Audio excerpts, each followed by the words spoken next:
Good day, Africa, and welcome to another episode of Agenda 2063 on AAU TV. On today's episode, we are continuing from where we left off from the last episode. We are talking about transforming Africa's economy, the role of the youth. And in today's discussion, we'll be looking at the overview of the aspirations from the first aspiration to the seventh aspiration. And then with me, I have incredible guests who were with me last week on the previous episode. Stay with us. We'll go for a quick break. And when we come back, we will zoom into our discussions.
Welcome back. This is Agenda 2063. On today's episode, we are looking at transforming Africa's economy, the role of the youth. And let me take you back to the aspirations so that you at home will also know what the aspirations are about in the Agenda 2063 document. The first aspiration says that a prosperous Africa based on inclusive growth and sustainable development. The second agenda will be an integrated continent, politically united, based on the ideals of Pan-Africanism and the vision of Africa's renaissance. The third aspiration, an Africa of good governance, democracy, respect for human rights, justice, and the rule of law. The fourth aspiration is simple, a peaceful and secure Africa. The fifth aspiration, we have an Africa with a strong cultural identity, common heritage, values, and ethics.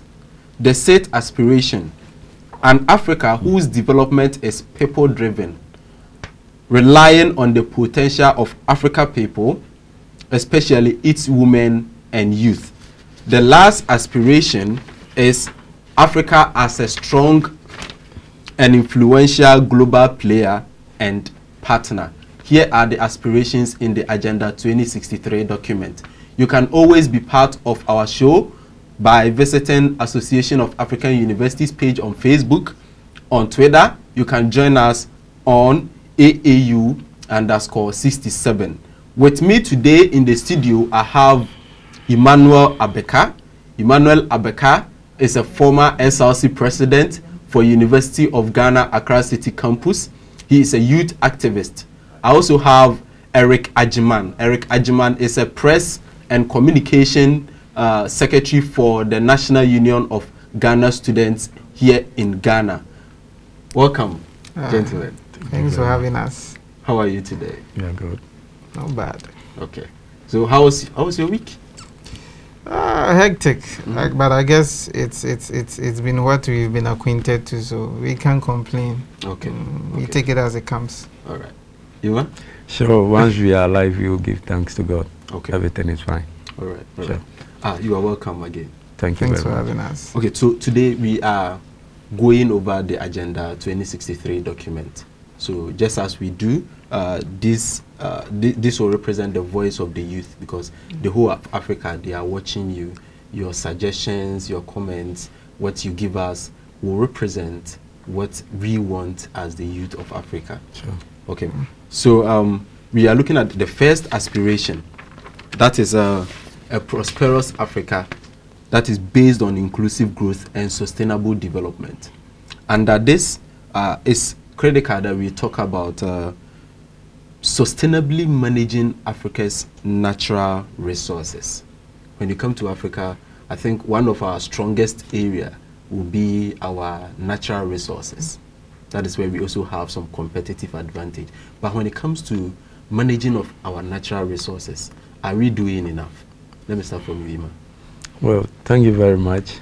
And let me use this opportunity to say a warm good afternoon to the African youth, both those watching us and those who will join us later on the show. It's always an excitement and it's an honor to speak on behalf of African youth.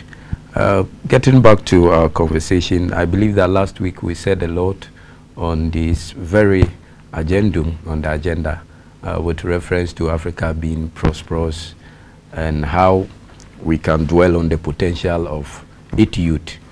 I believe that, just as we said last week, we mentioned education. We brought in a whole lot of factors that are very critical in achieving them. However, when it comes to whether we are managing our natural resources, that is a question that all of us must be concerned. I believe that when we are talking about management, we are not only concerned about how we disburse the funds that come out of it, but we must even ask ourselves whether we are even able to utilize the sources that come out of it. When we are talking of natural resources, it is all over. It is very clear that African countries are blessed. In fact, by providence divine, we have a whole lot of natural resources that are not available in other continents. But it's still a debate whether it's even a blessing or a curse. Yeah. And now we will all agree, we can all see what is happening in Ghana, our oil, the percentage that we are having. You go to African countries, fellow African countries that have these resources but are still lacking behind as far as development is concerned. So we will still be, the management will still be concerned. I will not be quick to say that we are not doing well. Okay. I think I will be charitable enough to see that in some regard we are on course, but to a very large extent we are not getting what we are supposed to get as far as our natural resources is concerned. Okay. And one area that is of critical concern is the mining and the processing. Okay. How far the technical know-how goes, whether we even have the capacity to take full control of the management is an area that is of critical concern. Okay. We understand that though we have the resources, we are not in charge of it processing. I'm not too good with the technicalities that is involved there, so permit me to use mining it and even bringing it from its raw state to a state that is useful to human. We all know that we have not done much, and these are issues that are inextricably linked to technology.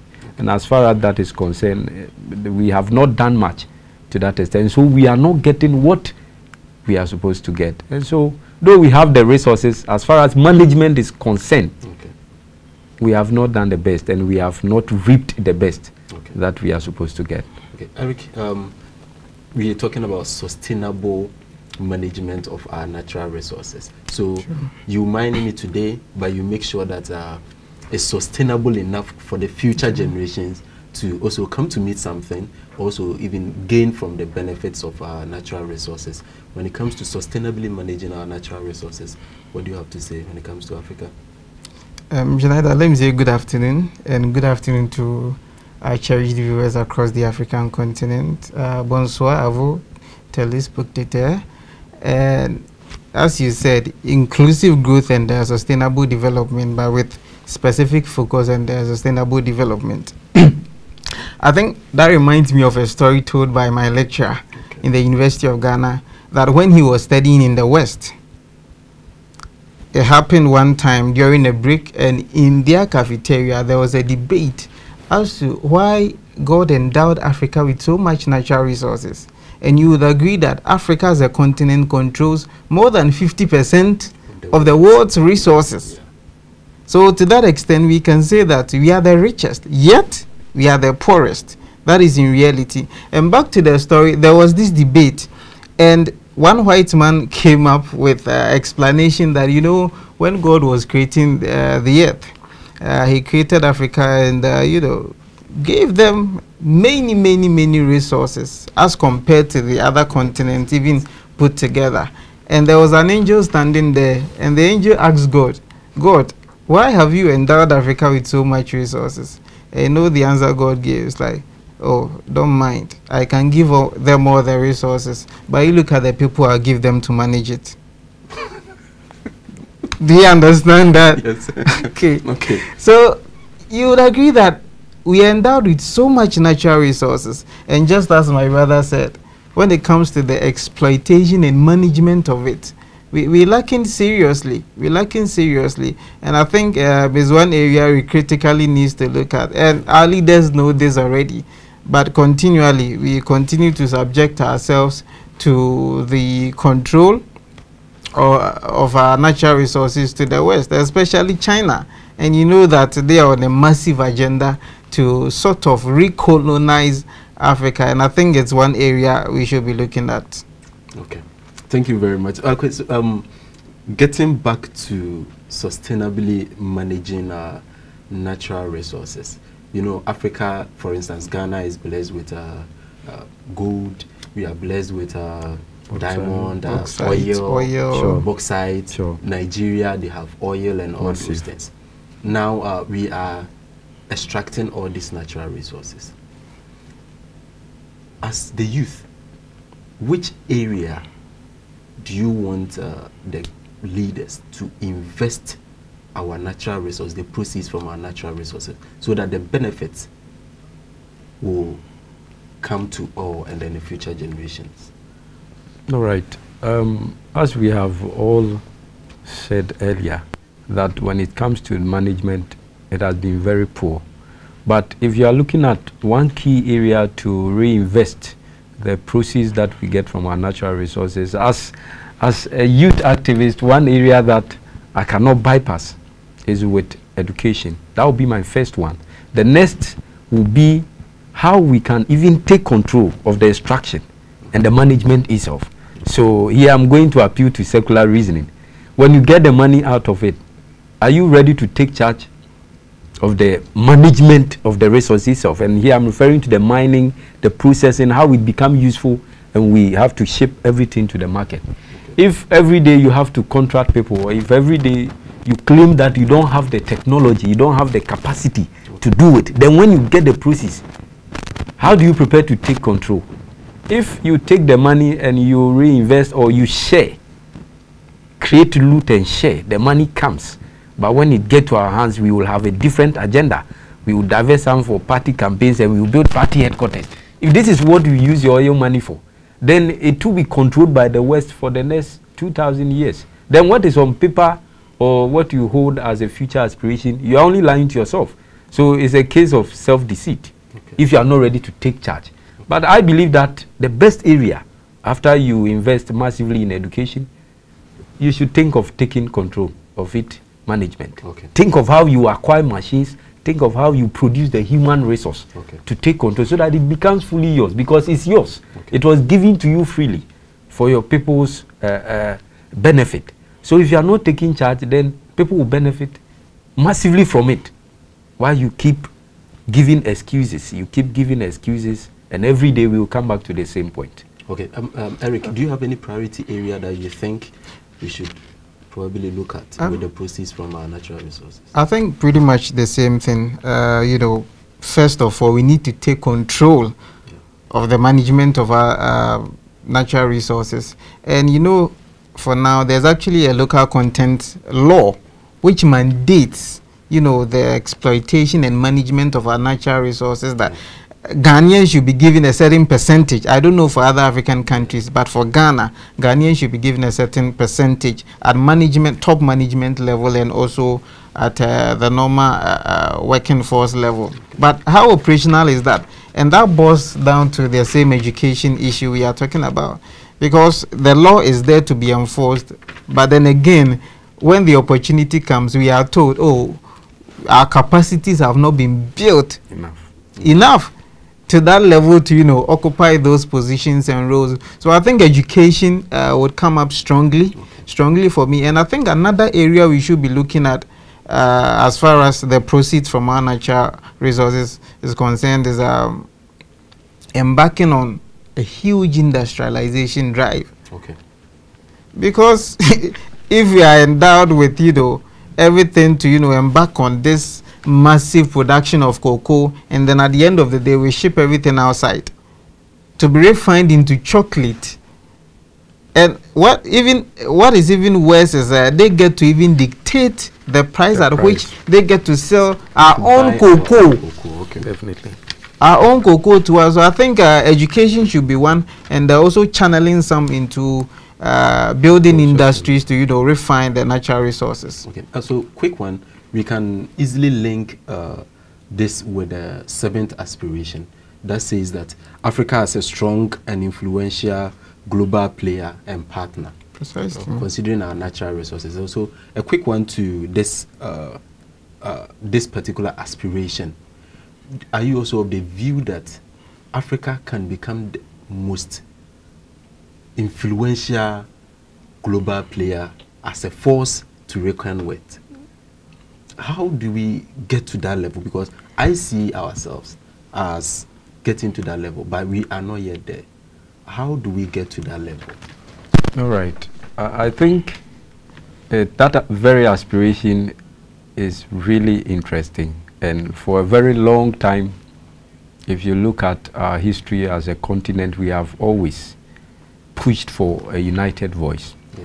I believe that you cannot go to the global negotiating table if you don't know your worth. Yeah. And for a long time, for a very, very long time, Africa seemed to be always at the lowest level when it comes to global politics. Either we are being dictated for or we are being shown the way. And this is basically because we have not acknowledged the fact that we are strong. But where dwells our strength? Our strength is in what we have and how we use it. So we have just spoken, just as you said, about our natural resources and how we can process them, how we take control. If until you do this, how do you go to the table and claim that you are a superior power or you are a force to be reckoned with? You don't even need to tell anyone that you are a force to be reckoned with. When you are one, we know. And no one can make you inferior if you don't agree. So we have already acknowledged that fact. That, see, for us, when you are coming to talk to us, it's simple, it's cheap.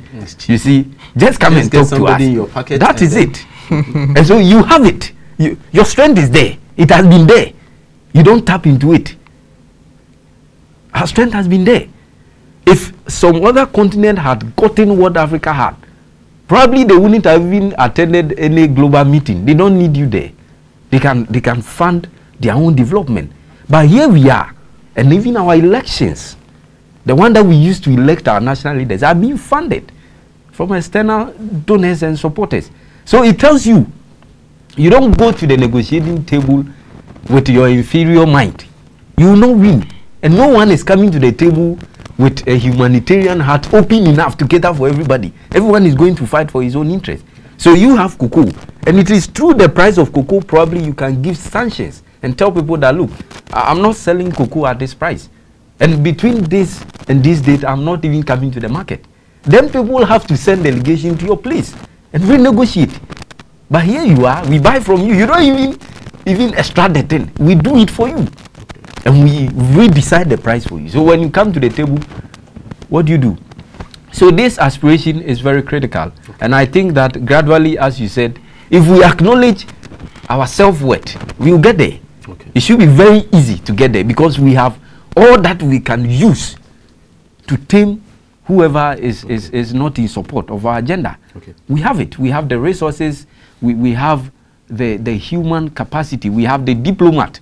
But because we have failed, first of all, our self-worth, we have not acknowledged that we are a powerful people. Okay, Eric, what sort of partnerships should we start forming to get the best out of the development in terms of development? Just a little on what Ima ended on, and I think by virtue of the fact that Africa as a continent controls more than 50% of the world's resources should mean that we should be a major global player. Yeah. But that is on paper. Yes. In practice, it is never as such, because even politically, if you are still struggling with coup d'etats and all that, how do you intend to lead the world politically? And by this, let me say that I'm not in any way trying to compare ourselves to, you know, the United States of America, the UK's, who are reaping well in excess of 500 years of democracies and all that. Okay. So to that extent,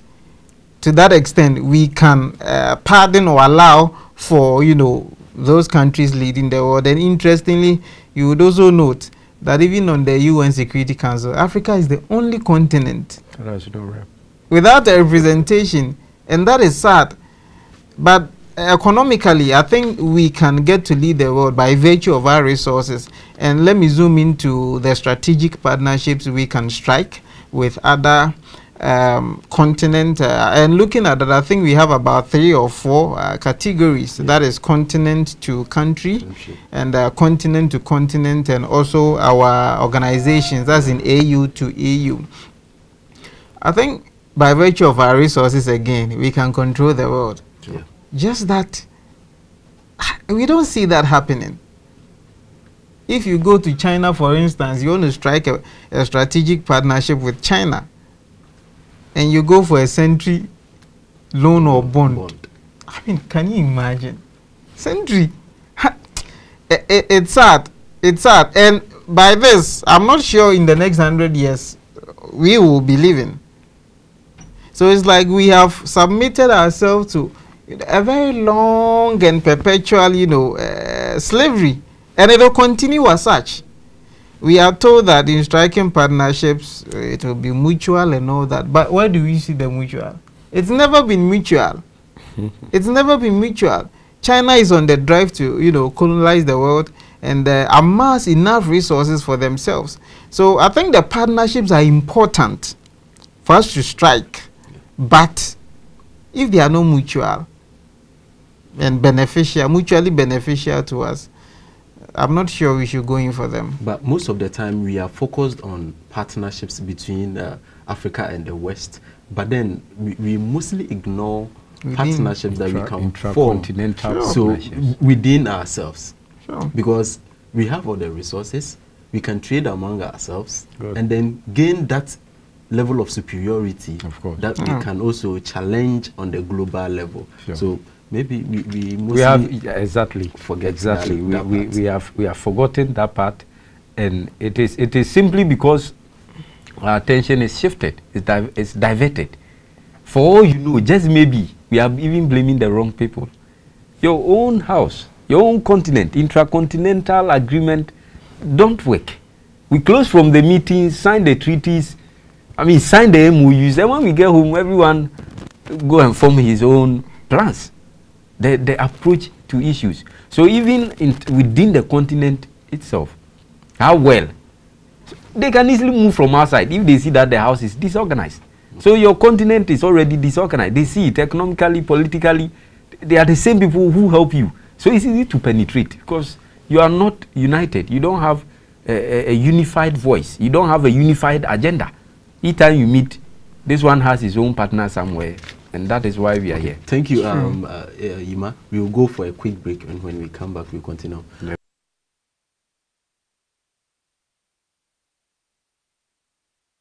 Via our social media handles, AAU_67 on Twitter, Association of African Universities on Facebook, and on YouTube, you can follow Association of African Universities, and you can be part of the discussions. Stay with us.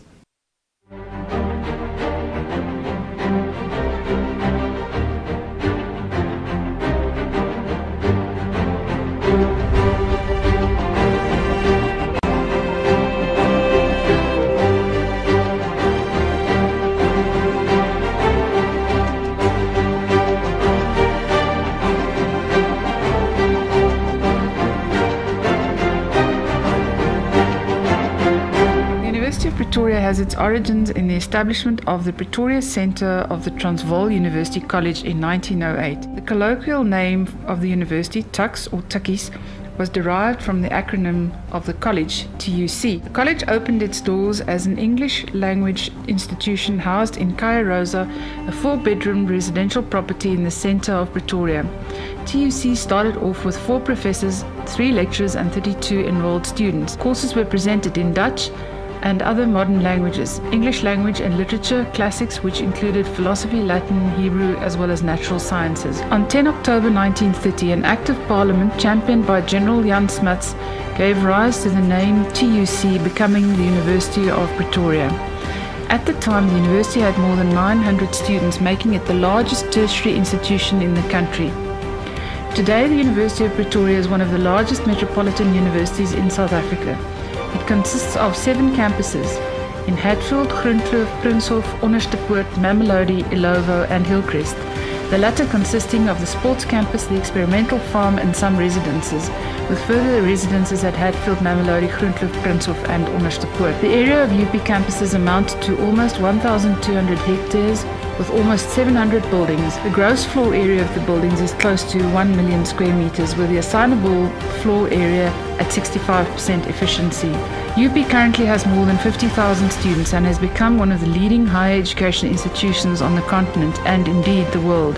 It now offers courses in both English and Afrikaans and has transformed from a mainly white Afrikaner institution to a multicultural, multiracial university that offers quality education to South Africans from all walks of life. Discussion themes for the HEFMA 2017 conference will include green building practices, student accommodation, the continuing insourcing-outsourcing debate, sustainable infrastructure and environmental management, to name just a few.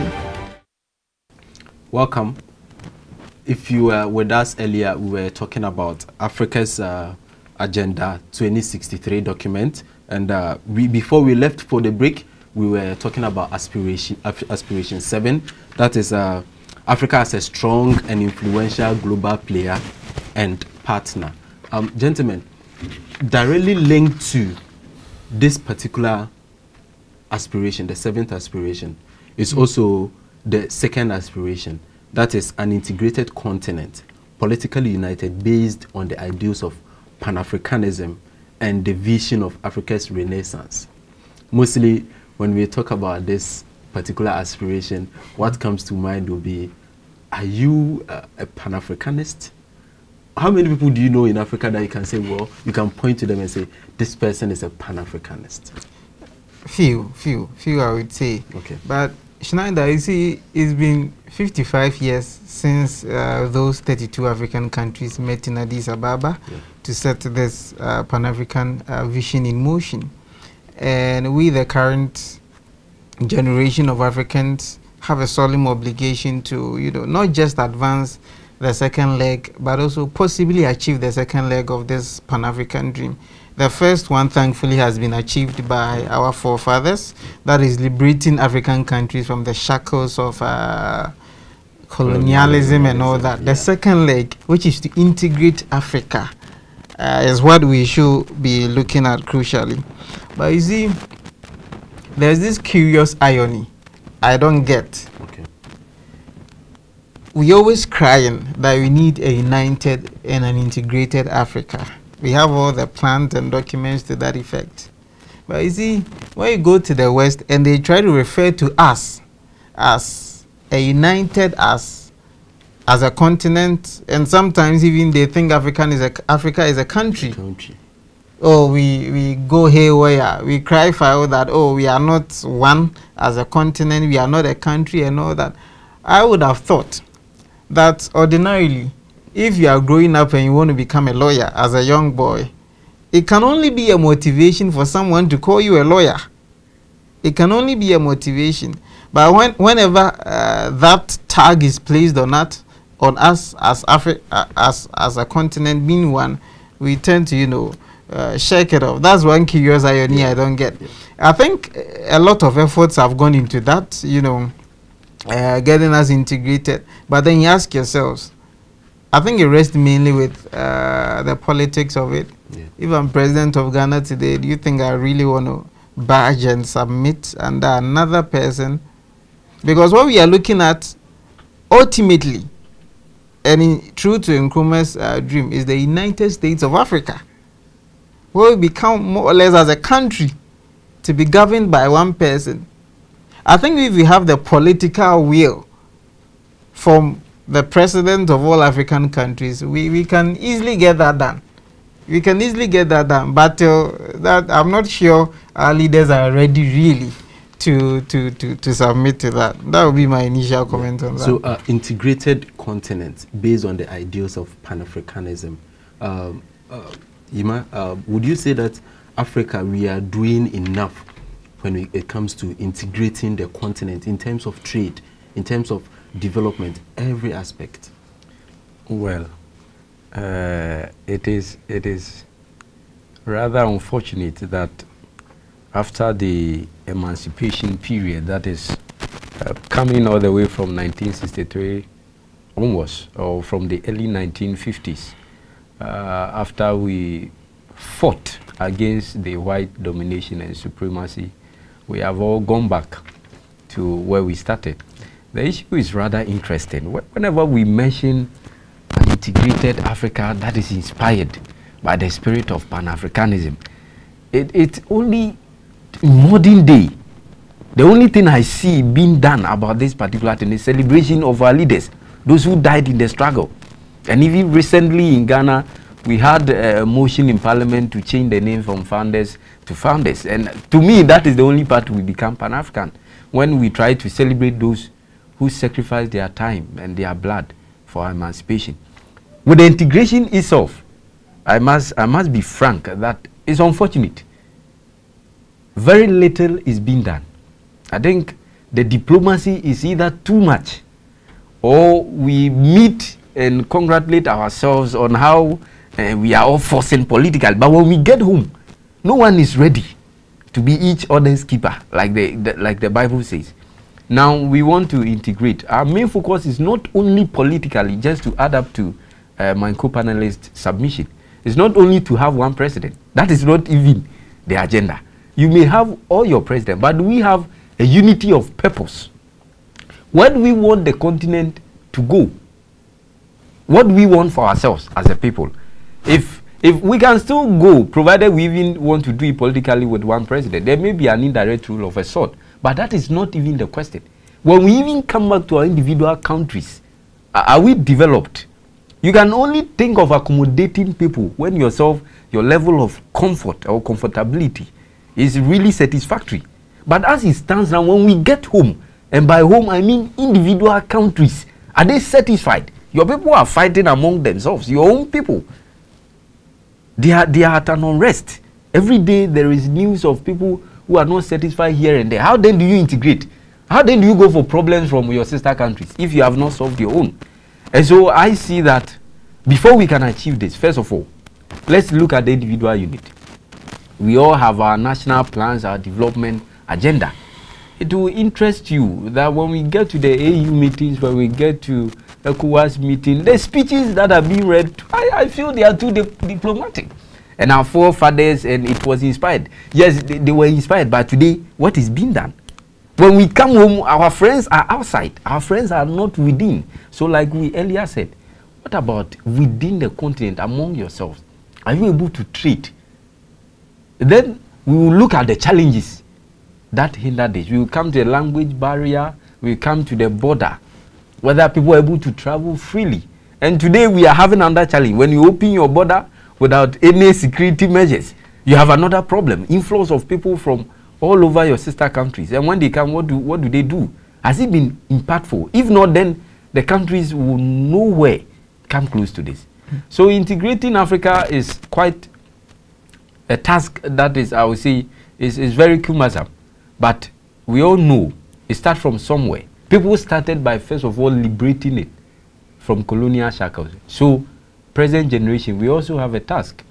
If a lot rests on the politics of it. Maybe in the next discussion, we will talk about the form of political unity we want for ourselves. Yeah. We want for ourselves. But in this discussion, let's look at the economic aspect of yes. it, integrating Africa in yes. terms of trade, of course, in terms of movement of people. Of course. In Africa, you know that if you want to move from Ghana to, say, Botswana, you have to go through a long process of visa application before you get a visa to go to Botswana.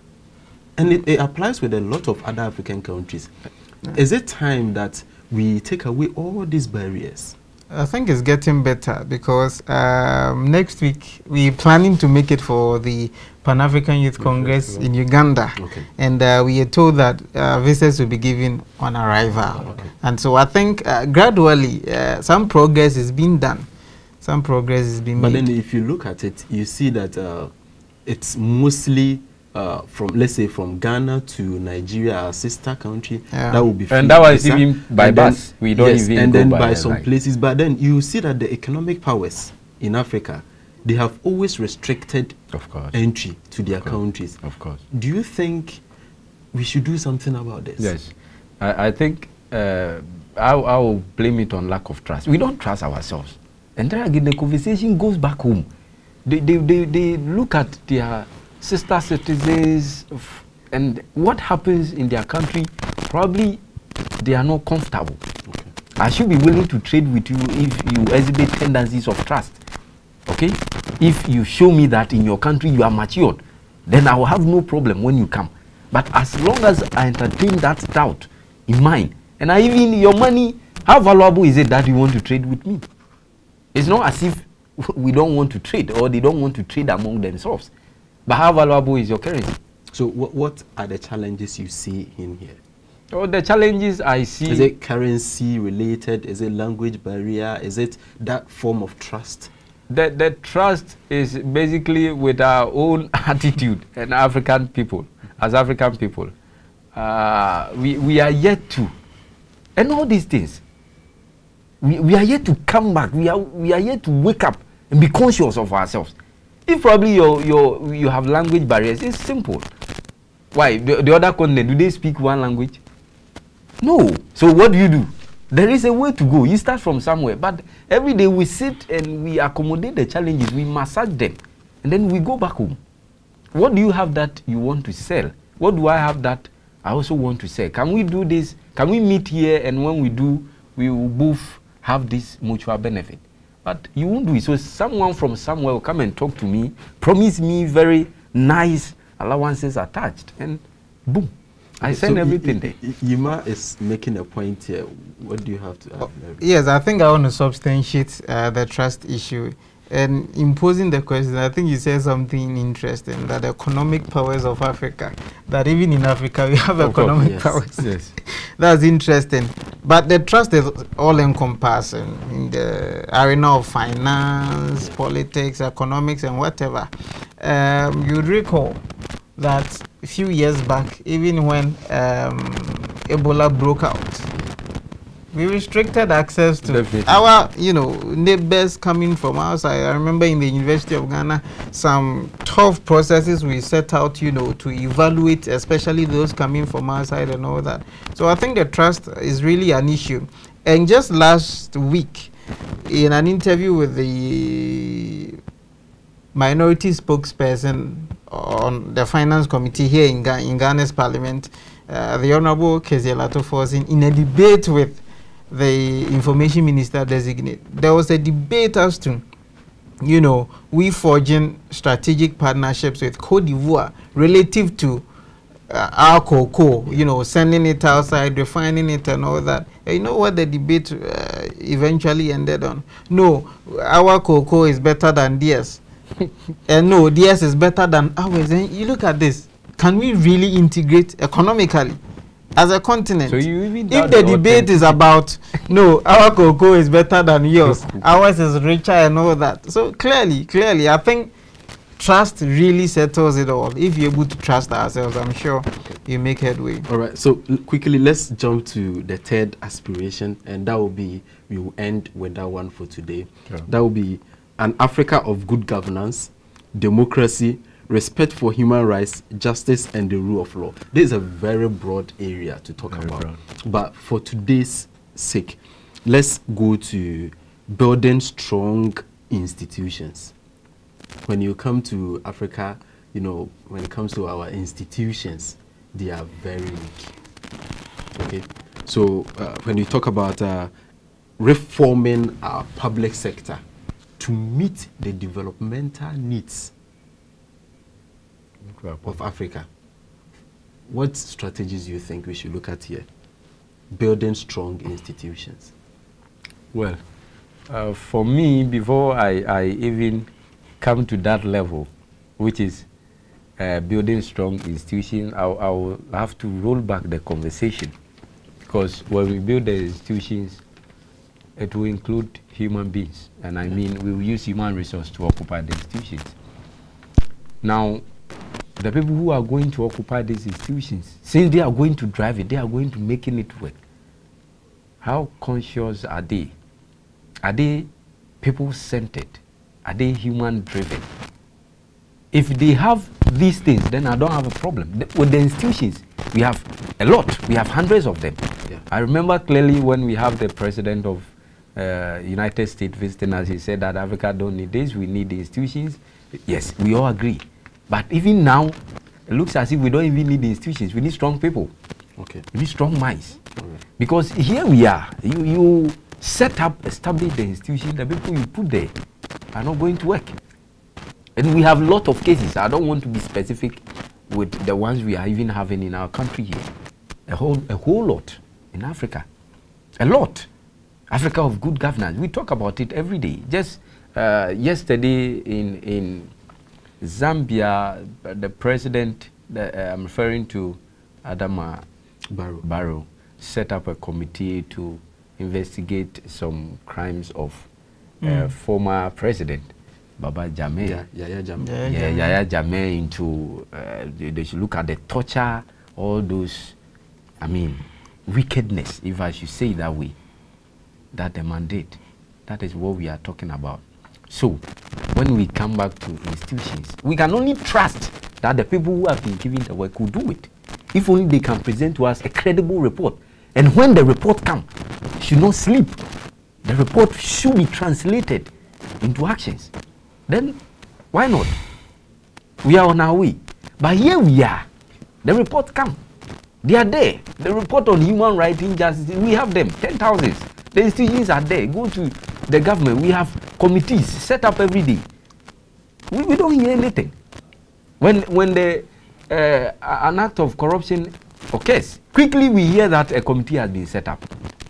All over. It is very common in Africa. A committee has been set up to look into that. At the end of the day, they look into it, and the person being looked into will go away freely. And so we have a problem. And for me, yes, the institutions must work. When we are talking of the institution, I want us to quickly always look at the human beings, the people there. Which force are they under? Do they set up the committees, and when they put people there, they call them later to threaten them? Do they have the resources?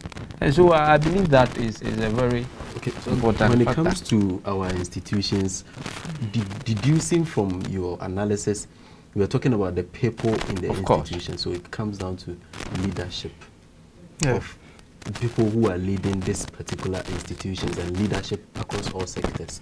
What other things do you suggest that we can use to build strong institutions for development? On institutions, I think, and true to the words of the 44th President of the United States, Barack Obama, that what Africa needs, strong institutions and not strong individuals.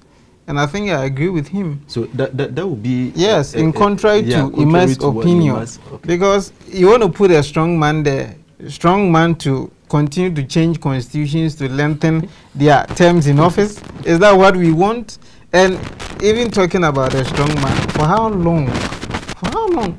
We certainly cannot have at all times strong men leading our institutions at all levels. So I think when the institutions are well regulated and put in check, they would in turn check the personalities who occupy the offices. I know that's very difficult a thing to do, but I think we should, continue to, build strong institutions.